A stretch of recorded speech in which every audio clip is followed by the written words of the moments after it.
Gold trusted gold buyers తాకట్టులో ఉన్న బంగారాన్ని విడిపించి ఈ రోజు ఉన్న మార్కెట్ ధరకే కొనబడును.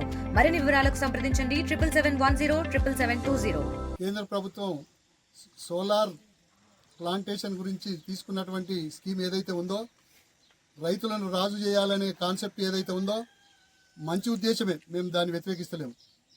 దాన్ని రాష్ట్ర ప్రభుత్వం అంగీకరించింది, మేము వ్యతిరేకిస్తలేము. కానీ ఇక్కడికి వచ్చే వరకు ఈ రైతు ఒక మెగావాట్కు 4,28,00,000 రూపాయల ఖర్చు వస్తుంది. దానికి 2 లక్షల రూపాయలు మాత్రమే బ్యాంకు రుణం ఇస్తుంది. మిగతా డబ్బులు ఏదైతే ఉందో 1,80,00,000 2 కోట్ల చిల్లర ఏదైతే డబ్బులు ఉన్నాయో ఇదంతా రైతు తెచ్చుకోలేని పరిస్థితి. ఆ ఇంట్రెస్ట్కు తెచ్చుకోలేని పరిస్థితి. మిగతా పక్క లెవెల్ ఇంట్రెస్ట్ ఇయ్యరు. ఆ రైతు దగ్గర ఆ డబ్బులు లేవు. నిజంగా కూడా ఇది ఉన్నోనికే తప్ప లేనోనికి ఏమాత్రం పనిచేయదు. రైతులను రాజు చేయడమేమో కానీ రైతులను జీతగాలం చేస్తున్నది తప్ప ఇంకోటి లేదు.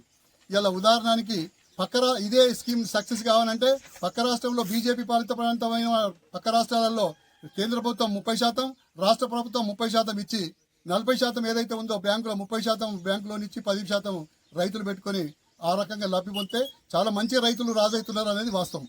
కానీ ఇలా 2 రాష్ట్ర ప్రభుత్వాలు కలిసి తెలంగాణ రాష్ట్రంలో ఉన్నటువంటి ప్రజలను ఆగం చేస్తున్నారు అనేది నిజం. ఆయన పంపడం, ఈయన యాక్సెప్ట్ చేయడం, ఇలా రైతుల మీద మోపుతున్నారు.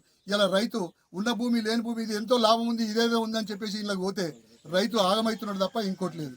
ఇలా ఉన్నోనికి ఏదైతే డబ్బు ఉన్నోనికి నల్ల డబ్బును వైట్ మనీ చేసుకోవడానికే తప్ప ఇది ఇంకోటి లేదు. ఇలా ఏదైతే సోలార్ మీద ఉందో ఐటీని ఎగ్గొట్టడానికే తప్ప ఇంకోటి లేదు. దానికి పనికి వస్తుంది తప్ప ఉన్నోనికి తప్ప లేనోనికి ఇది రైతుల పనికి వచ్చే స్కీమ్ కాదే కాదు. నిజంగా కూడా చిత్తశుద్ధి ఉంటే ఎంబడే ఇలా అసెంబ్లీ నడుస్తుంది, ఇలా పార్లమెంట్ నడుస్తుంది. ఇలా తక్షణం ఆలోచించి రైతుల పట్ల పక్క రాష్ట్రాలు ఎట్లయితే ఇచ్చారో మన రాష్ట్రంలో కూడా ఆ రకంగా ఇచ్చి రైతులను ఆదుకోవాలి తప్ప ఇంకోటి లేదు. ఆ రకంగానే ఆ పక్క రాష్ట్రాలు ఇచ్చినట్టుగా మన దగ్గరికి ఇస్తే తప్పకుండా రైతులు రాజు చేసిన దానికి నిదర్శనం, అది వాస్తవం కూడా. తక్షణం ఇది ఏ స్కీమ్ అయితే ఉందో దాన్ని తక్షణం ఉపసంహరించుకొని సబ్సిడీలు వచ్చే విధంగా ప్రభుత్వాలు వెంటనే చేపట్టాలి. ఇలా ప్రతిపక్ష నాయకులు కూడా, ప్రతిపక్షాలలో ఉన్నటువంటి ఎమ్మెల్యేలు కూడా ఆ అసెంబ్లీ నడుస్తుంది కాబట్టి ప్రభుత్వానికి ఏ రకంగా చెప్తారో చెప్పి దీన్ని ప్రజలకు రైతులను ఆదుకునే విధంగా సబ్సిడీలు వచ్చే విధంగా చేయాలని చెప్పేసి కోరుకుంటున్నాం.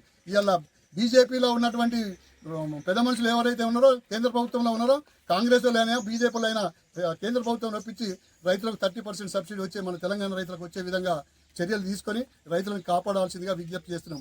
లేకపోతే ఈ కార్పొరేటర్లు వ్యాపారస్తులంతా వచ్చి ఈ భూములను అందరినీ మన రైతుల దగ్గరికి తీసుకొని వాళ్ళ దగ్గరనే జీతం పెట్టుకునే పరిస్థితికి ఏర్పడ్డది. కాబట్టి తక్షణం ఇది బాగా ఆలోచించి మంచి నిర్ణయం తీసుకోవాల్సిందిగా మేము విజ్ఞప్తి చేస్తున్నాం. మరిన్ని వీడియోస్ కోసం ఛానల్ ని సబ్స్క్రైబ్ చేయండి. లేటెస్ట్ అప్డేట్స్ కోసం వాట్సాప్ ఛానల్ ని ఫాలో అవ్వండి. ఆ లింక్ డిస్క్రిప్షన్ లో ఉంది.